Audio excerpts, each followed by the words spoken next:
Espero que vocês estejam me ouvindo. Inicialmente, como de costume, uma ótima noite para os meus alunos que estão na sala Zoom. Uma excelente noite para os meus convidados que estão no YouTube.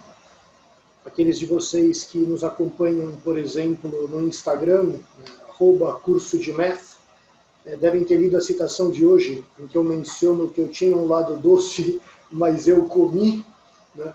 Eu acho essa uma expressão bastante feliz, bastante engraçada, que eu coloquei lá para traduzir um pouco de como eu vejo o GMAT, em que pessoas, digamos, mais elegantes, pessoas mais politicamente corretas acabam sucumbindo à objetividade, à agressividade, ao dinamismo e à franqueza da prova. Vai fazendo com que as questões vão ficando mais difíceis à medida que você vai acertando, ou seja, como eu gosto de dizer, né, a prova vai te respeitando. E por outro lado, se você é fraquinho, mas você é super educado, super educada, super bem tratado, bem tratada, super gentil, sempre teve todos os cuidados, mede todas as suas palavras, mesmo assim você pode ter uma nota bastante ruim, porque o GMAT é um robô que respeita um algoritmo que avalia a sua competência no conteúdo que a prova exige, sem ficar se preocupando demais se está agradando, se vai receber likes de você no final do discurso, não é verdade? Então, eu pensei bastante a respeito disso, percebi que esse meu último post só teve 1 ou 2 ou 3 likes, perdi um seguidor, em outras palavras, já vi que sendo um bom moço, que na minha opinião é a minha natureza, eu não vou conseguir ganhar muitos seguidores, muitos fãs, eu prefiro ficar com a minha versão mais espontânea, eu pretendo a partir de hoje fazer essas lives de uma forma mais leve, respeitando o que os meus alunos carinhosamente chamam do meu humor ácido, e antes de mais nada eu gostaria de deixar claro que entre aqueles 3 educadores mais famosos que a gente tem no mundo do YouTube, que são o professor Leandro Carnal, o professor Mário Sérgio Cortella e o professor Clóvis de Barros Filho, eu sinceramente gosto mais do último. O Clóvis é o que fala palavrão, o Clóvis é o mais espontâneo, o professor Cortella é um homem inteligente, muito politicamente correto, o professor Leandro Carnal gosta de esbanjar cultura, que ele tem, diga-se de passagem, mas o Clóvis, na minha opinião, é o que mais me toca, e claro que isso é uma posição absolutamente pessoal, porque eu gosto da maneira como ele apresenta os conteúdos, como ele transforma tudo que ele aprendeu de uma forma muito próxima, digamos, de todos os leitores, independente do nível intelectual e cultural das pessoas que estão ouvindo ele, e, portanto, eu vou me permitir, a partir de hoje, ser mais espontâneo, mesmo porque cuidando das minhas próprias palavras, eu não consegui muita popularidade. E confesso para vocês, agora nessa minha nova verve mais espontânea, que se na pior das hipóteses vocês forem embora, a situação não vai ter ficado muito diferente das semanas passadas. Entenderam? Em outras palavras, sintam-se à vontade, espero que vocês aproveitem, espero que vocês continuem, mas a partir de agora, full contact, no protection. Ok? É isso, vou dividir a tela com vocês. Espero que vocês gostem dos problemas.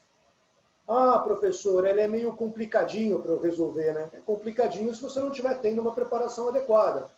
Ah, professor, mas eu não vim aqui para sentir incomodado. Então vai assistir algum jogo, certo? Durante um jogo de futebol, dificilmente você vai se sentir desconfortável, né? Talvez por isso que o Neymar ganha tanto dinheiro, né? Se dependesse de mim, ele morreria de fome. Ah, professor, você está sendo deselegante. Não, eu estou sendo sincero. Eu acho um absurdo. Digamos, a gente tenha, sei lá, 20 temporadas do... Como é que chama lá? Do Big Brother, e a gente só tenha tido 2 temporadas da minissérie Cosmos. Eu acho um absurdo, mas talvez você me ache um idiota por causa disso, e eu respeito a sua opinião. Vamos ao primeiro problema, por gentileza, ou antes disso, os mais da semana. Primeira coisa, vocês já sabem, aqueles que não sabem estão sendo informados agora, que nós temos 2 sites oficiais. O principal, que é onde tem aulas gravadas, que é onde, modéstia à parte, eu criei o meu bom nome, e o curso de aulas online, ao vivo, né, via Zoom, que é o de mathlives.com.br, que tem essa figura aqui simpática, né, apresentando esse novo site e os vários cursos que a gente oferece. Além disso, eu gostaria de deixar claro que amanhã, eu disse quarta-feira, no mesmo horário de hoje, às 19 horas, eu pretendo fazer uma live explicando para vocês com detalhes a respeito do curso preparatório para o mestrado do ITA. É uma prova lindíssima, ela tem o demérito de não ser adaptativa, que nem o de método tradicional, mas ela tem o mérito de cobrar mais conteúdo e num grau de maldade, em alguns casos, incomum. Até eu, que sou um macaco bastante velho, eu fiquei impressionado com algumas questões que eu resolvi de anos anteriores, porque realmente é bastante exigente, existe um certo tipo de cultura por parte do candidato, de familiaridade, enfim, uma prova muito bonita. Espero oferecer para vocês um curso à altura e, modéstia à parte, o meu histórico nesse exame tem sido excelente, né? Alunos aprovados com tranquilidade e, com exceção de um, que é um senhor de 63 anos, ótima pessoa, que estava, segundo ele, há mais de 30 anos sem estudar e que ficou por uma questão da nota de corte. Ele me procurou 1 mês e 1 semana antes do dia da prova oficial e, portanto, eu acho que nós juntos fizemos mágica. Se Deus quiser, ele vai estar presente na nova turma que eu pretendo abrir já já. E já adianto a vocês que a turma em grupo vai ser domingos de manhã, quartas à noitinha. Se você quiser ter aulas individuais comigo, entre em contato comigo pelo Instagram. Dá um direct para mim, professor Skilnick modernizado. Ou entre em contato comigo pelo site, tá bom? É isso aí, vamos ao primeiro problema. Eu vou fechar os ouvidos para não ouvir vocês batendo com a cabeça na parede. Boa sorte. Mandem bala.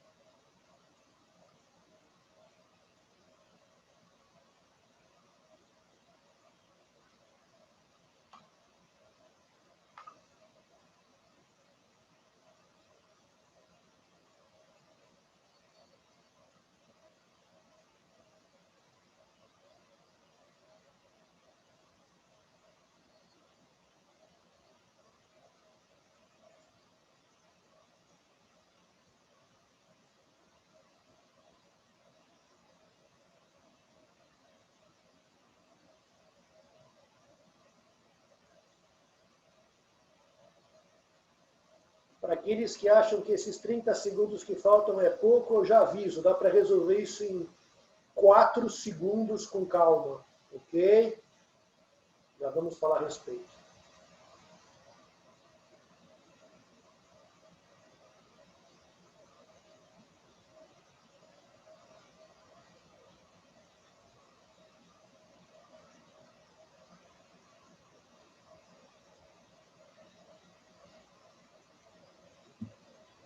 Pois bem, vamos começar mansinho, estamos aquecendo os motores, aquecendo o cérebro. Polígono ABCDEF, que está aqui, jovens, é um polígono regular. Em outras palavras, lados iguais, ângulos internos iguais. No caso de um hexágono, 6 lados, 6 ângulos internos. Qual é o comprimento em centímetros do segmento EG, perpendicular à diagonal aqui AC, desse hexágono regular? Então vamos começar com uma solução clássica, uma solução tradicional, mas bem feita. Seguindo o método, temos o nosso foco, sabemos que procuramos o valor de EG, e se levarmos em conta um resultado notável que todos vocês precisam conhecer, a saber, o hexágono regular é formado por 6 triângulos equiláteros, estão aqui, ó, 1, 2, 3, 4, 5, 6, sabendo que eu tenho 6 triângulos equiláteros, não é difícil imaginar que, por simetria, esse triângulo equilátero está olhando para esse triângulo equilátero aqui. Aqui, essa diagonal está dividindo cada um desses triângulos equiláteros em partes iguais. E, na verdade, esse lado aqui, que é igual a esse, né? Ele está sendo dividido na metade. Portanto, o que eu estou procurando é um L mais a metade de um L. Portanto, 3 meios de L, o que é o mesmo que procurar L. O mesmo em que sentido? No sentido de que se você bifurca o L, você bifurca 3 meios de L. Se você decide, ou seja, você acha uma resposta única numérica para L, é o mesmo que achar uma resposta única para 3 meios de L.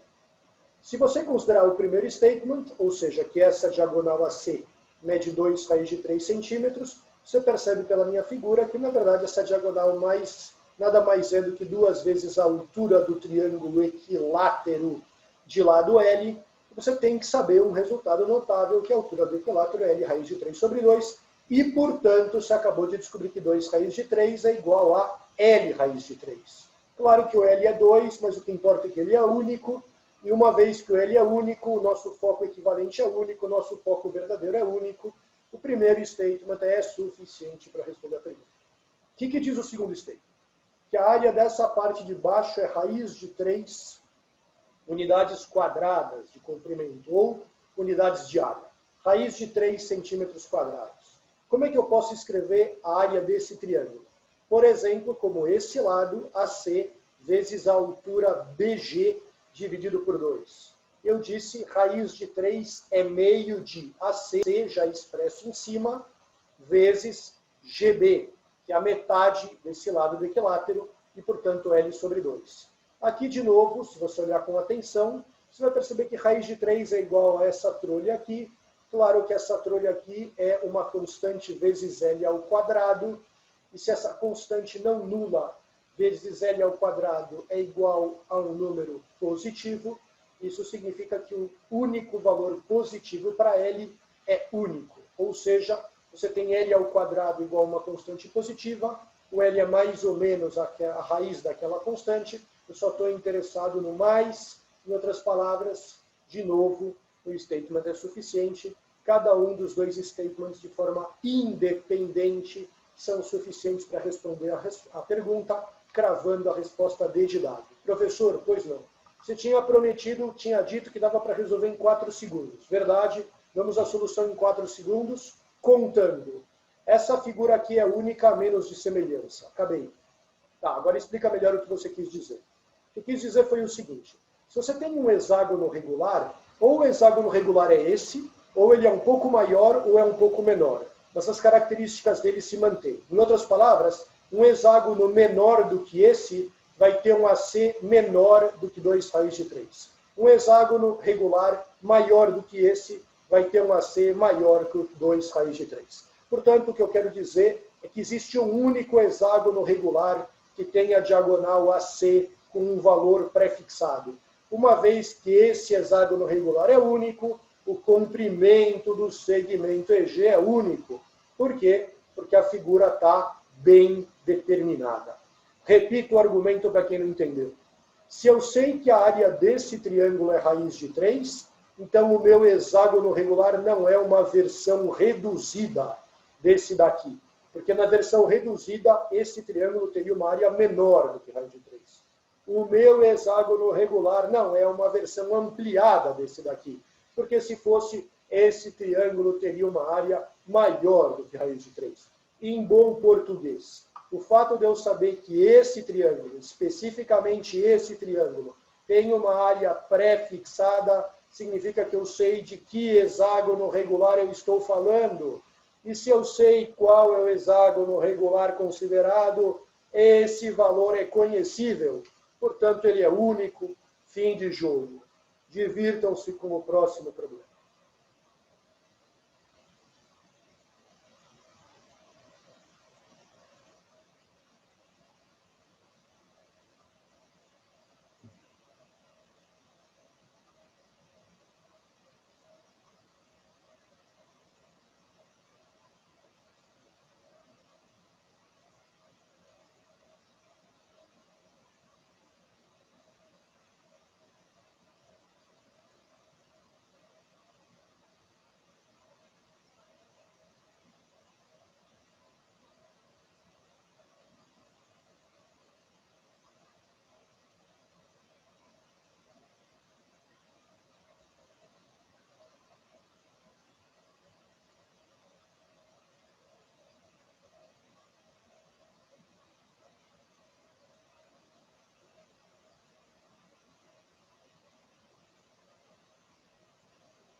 noite, Jerônimo.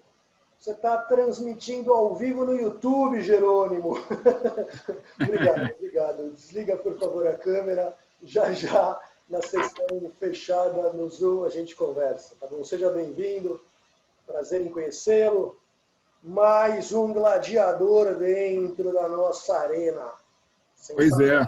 Bom, esse problema aqui já é um pouco mais exigente, pessoal. É aquele tipo de exercício que alguns colegas meus fazem questão de dizer para os alunos deles que os alunos deles não precisam ser capazes de resolver. E a única coisa que eu tenho a dizer a respeito disso é que essa pessoa, esse professor, essa professora tem toda a razão. O aluno dele, o aluno dela não tem obrigação de precisar saber resolver exercícios como esse. Agora, os meus alunos, por gentileza, saibam. Afinal, é exatamente sabendo aquilo que os outros não sabem que vocês vão tirar as notas que os outros não tiram. Não é verdade? Então, nossa, professor, você não é um homem elegante. Eu não sou elegante, o Dileto não é elegante, o mundo não é elegante. Então, vocês precisam se acostumar com isso. Qual é o foco? O foco é calcular o valor dessa expressão. Esse é o âmago, é o núcleo, é o centro, é o cerne da questão. Dentro do nosso método, o foco manda no problema.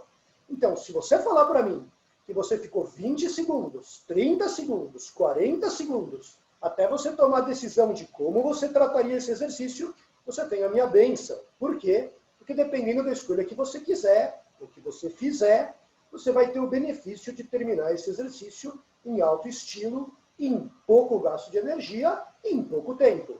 Se você começar a sambar, a situação fica mais difícil, porque você provavelmente não é Alcione.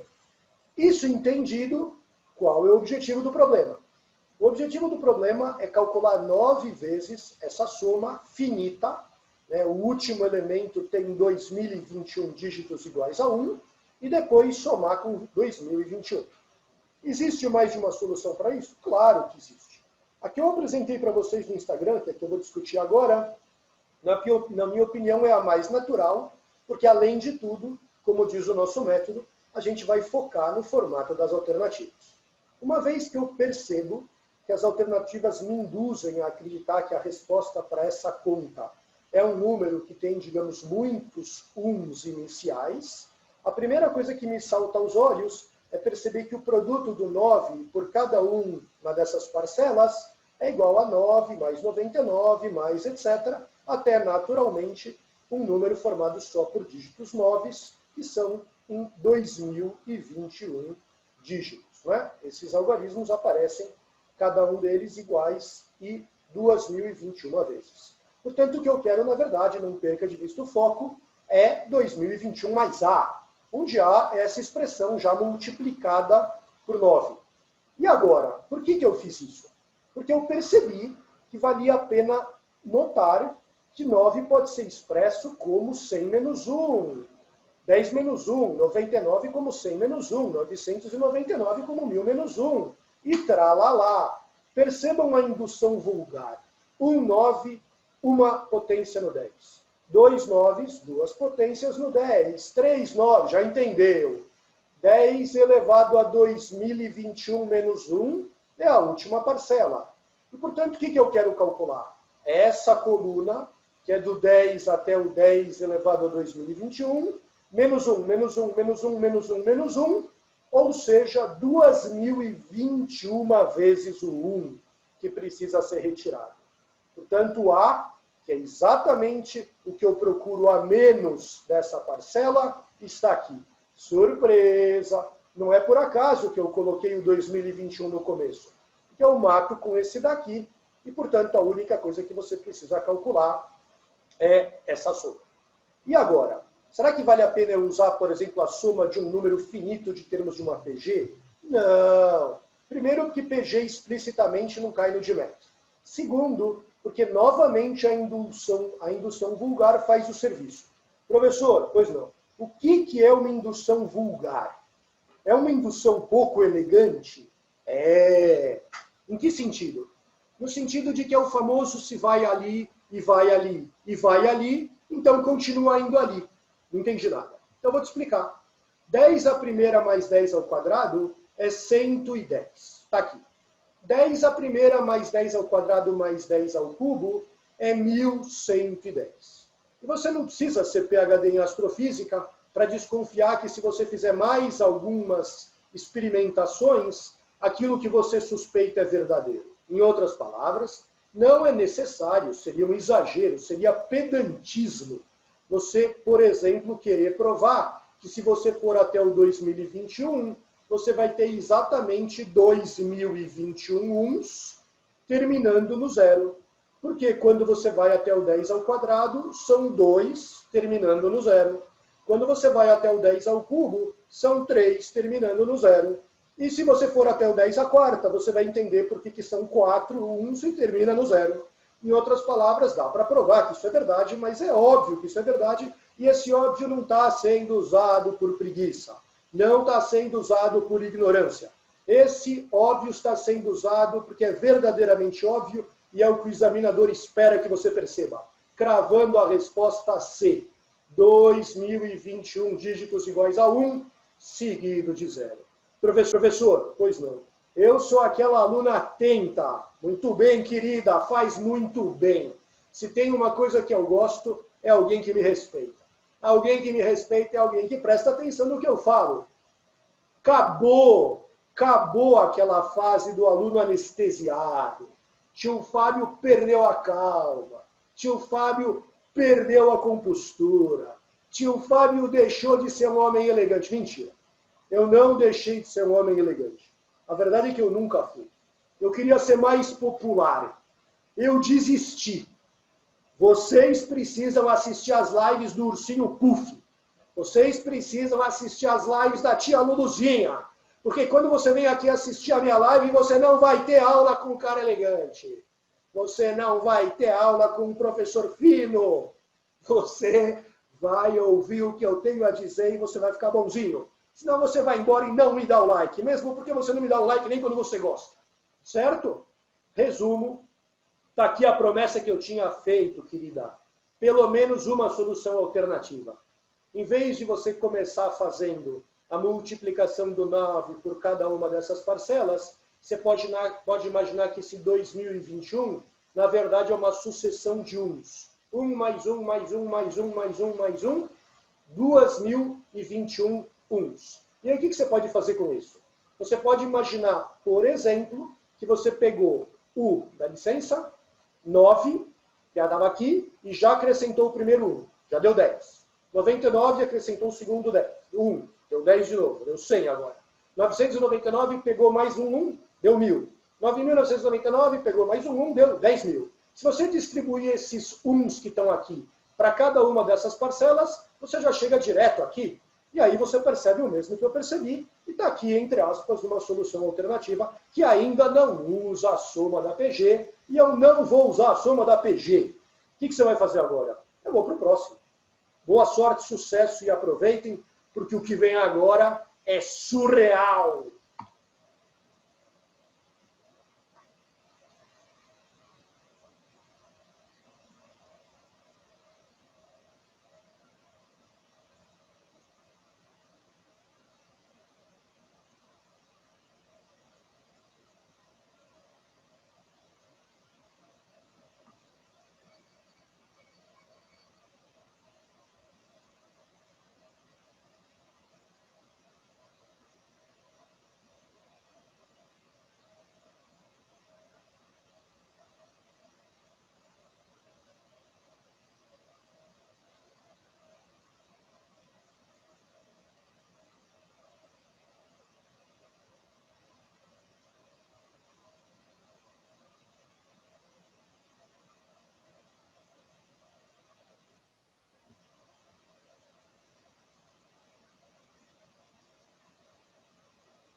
Muito bem.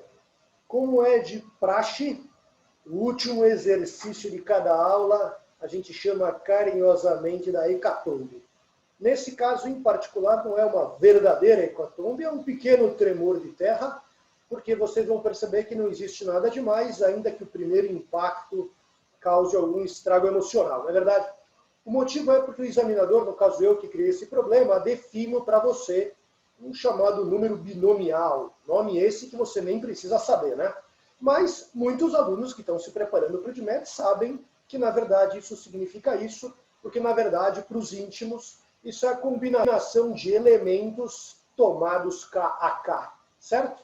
Então, por exemplo, se eu quero escolher num grupo de 5 pessoas, 3 delas, e a ordem dos eleitos é irrelevante, eu simplesmente calculo a combinação de 5 tomados 3. E combinação de 5 tomados 3 é o número binomial 5, 3, que dá 5 fatorial sobre 3 fatorial, 5 menos 3 fatorial, certo? Então, é bem provável que você já conheça essa expressão, é muito provável que você conheça essa notação, mas eu não estou admitindo que você conheça, por isso eu defini, e aqui eu tomei o devido cuidado para bem defini-la no contexto da matemática elementar, que é o exigido no DMET, onde fatoriais só existem para números inteiros não negativos, ou seja, a partir do zero. Você quis dizer que existe fatorial de número negativo? Não. O que eu quis dizer é que, por exemplo, existe uma generalização muito comum em matemática, que é fatoriais para números não inteiros. Mas isso foge completamente do nosso propósito e, portanto, eu paro o comentário por aqui. Qual é o valor do dígito positivo D? Se é dígito, então é de 0 a 9. Se é positivo, é de 1 a 9. Portanto, eu já sei que o D é um elemento desse conjunto. Eu quero saber que elemento é esse. E por ser data sufficiency, na verdade eu me pergunto se, sabendo que o primeiro statement é verdadeiro, dá para eu garantir que o D é uma só opção aqui dentro, ou será que D é pelo menos 2 possibilidades? Essa é a pergunta que não quer calar. E o examinador, ou seja, eu, disse que 1/4 vezes esse número binomial dá 21. Eu disse que esse número binomial é 21 vezes 4. E você pergunta, por que você não fez a conta 21 vezes 4? Pelo contrário, por que você derreteu o 21? E por que você não escreveu 2 ao quadrado? Isso tudo são perguntas excelentes que os meus alunos já estão se acostumando à medida que eles evoluem dentro do preparatório. O motivo é porque se você já tem isso parcialmente derretido e você quiser derreter um pouquinho mais, é muito legal, não precisa derreter tudo, ou seja, não precisa pegar toda a decomposição em primos, porque você tem que imaginar para onde a coisa vai. Não entendi, professor. Você tem que perceber primeiro que, segundo a definição do examinador de número binomial, nós temos 9 fatorial dividido por D fatorial, 9 menos D fatorial, e tem certamente algum desses dígitos que faz com que essa conta dê certo, porque essa conta tem que dar certo, e, portanto, esses dois precisam ser iguais, e talvez tenha mais de um. Então, o que você fez, Fábio? Você foi resolver essa equação fatorial? Não. Você não vai comprar briga com o Rickson Gracie. Você tem que ter bom senso. Não, mas eu também gosto de jiu-jitsu. Você pode gostar de jiu-jitsu, mas o Rickson Gracie é o jiu-jitsu. Você entendeu a diferença? Você não deve comprar briga. Você deve pensar em qual é a estratégia vencedora. E qual é a estratégia vencedora? Experimenta D igual a 1, rapaz. Você vai perceber que isso não vai casar. Experimenta D igual a 2, mocinha. Você vai ver que já vai começar a ficar um pouco mais atraente. Agora, D igual a 3, mata a cobra. Olha por quê. Se você colocar D igual a 3, você vai perceber que você vai ficar com 3 fatorial e 6 fatorial. 9 vezes 8 vezes 7, para o rabinho no 6 fatorial e faz o mata. Para no 6 fatorial e faz o mata. 9 vezes 8 vezes 7, 6 fatorial foi para o saco. 3 vezes 2, mata com quem? 9 mata com 3. 8 mata com 2. Eu disse Sobrou 3, um 4 e um 7. Aleluia, irmãos! Vocês conseguiram exatamente o que vocês queriam. Portanto, eu tenho certeza que pelo menos o 3 está no rolo. Pera, professor, pois não. Você já tinha certeza que pelo menos algum deles estava no rolo. Verdade, verdade. Por quê? Porque se nenhum desses satisfizesse, o primeiro statement seria falso. E o primeiro statement nunca é falso, nem o segundo. São dados que são oferecidos pelo examinador. E agora, sabendo que D igual a 3 serve, será que eu vou ter que testar o 4, o 5, o 6 até o 9? Porque afinal o 1 e o 2 já não serviam? Não, você não precisa testar. Por quê? Porque um resultado notável que você precisa conhecer. Ah, mas o ursinho Puff não me ensinou. Shame on him. Tinha que ter te ensinado. A tia Luluzinha falou isso na aula passada. Amém. Deus abençoe a tia Luluzinha. Por quê? Porque você tem que saber que selecionar 3 pessoas dentre 9 é o mesmo número de maneiras de recusar 6 pessoas dentre 9. Eu disse, o binomial de n tomado kk é sempre igual ao binomial de n tomado a n menos k. Tá bom, professor, mas qual a vantagem que a Maria leva? A Maria percebe que se D igual a 3 casou, D igual a 6 casa. Isso significa que só experimentando 3 e vendo que ele serviu, eu já descubro a insuficiência por causa do 6, que também serve. E no que se refere ao segundo statement?